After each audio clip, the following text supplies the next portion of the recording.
Kritik terhadap kasus politik identitas di Indonesia pada masa Pilpres 2019. Menurut saya, politik identitas yang muncul dalam pemilihan presiden 2019 memicu polarisasi dan memperlebar kesenjangan antar kelompok masyarakat, dan penyebaran narasi identitas suku, agama, dan daerah asal oleh pendukung kedua pasangan calon mengabaikan isu-isu politik yang bersifat universal.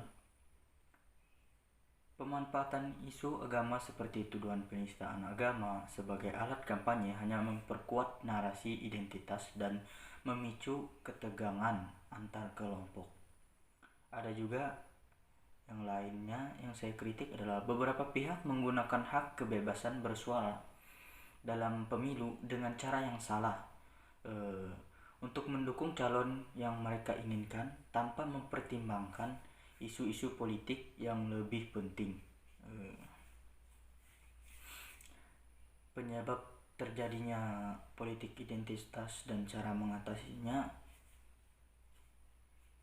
menurut yang saya baca dari makalah kelompok saya, adalah politik identitas muncul karena perbedaan sosial dan budaya masyarakat serta kecenderungan memilih berdasarkan kepentingan kelompok identitas tertentu. Untuk mengatasi politik identitas dalam pemilu, diperlukan upaya terpadu antara kandidat, partai politik, masyarakat, dan media.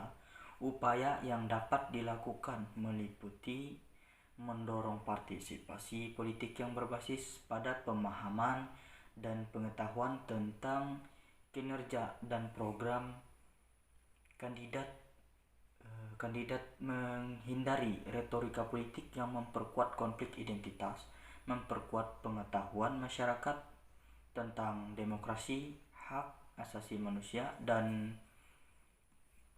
pluralisme, serta mendorong media untuk memberikan liputan yang seimbang dan objektif mengenai isu-isu politik.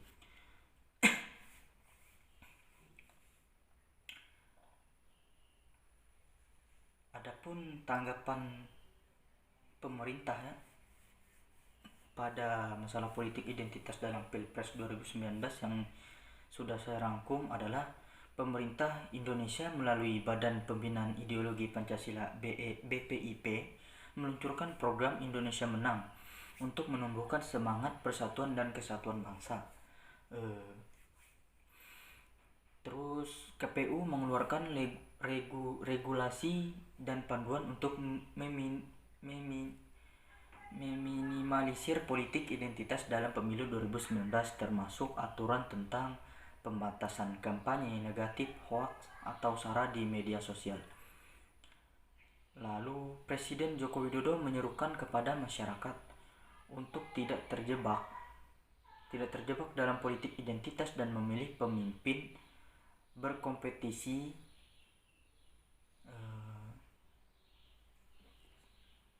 meskipun tanggapan pemerintah terhadap politik identitas dalam Pilpres 2019 terbilang proaktif, tetap diperlukan upaya lebih lanjut untuk mengatasi fenomena politik identitas yang masih menjadi masalah dalam pemilihan di Indonesia.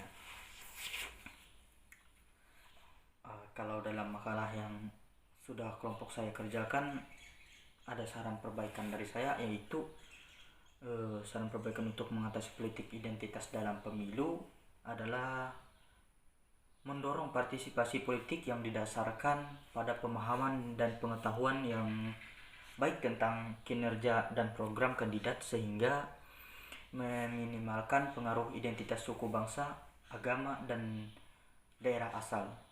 Lalu menghindari retorika politik yang memicu atau memperkuat konflik identitas dalam kampanye politik, serta fokus pada isu-isu politik substantif yang relevan bagi masyarakat.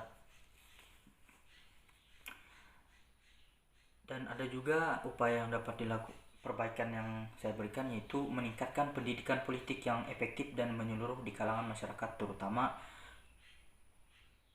mereka yang memiliki akses terbatas terhadap informasi dan pendidikan. Hal ini akan membantu meningkatkan pemahaman mereka tentang demokrasi, hak asasi manusia, dan pluralisme. Karena tanpa adanya pendidikan lebih lanjut yang berhubungan dengan demokrasi dan politik, mereka tidak akan bisa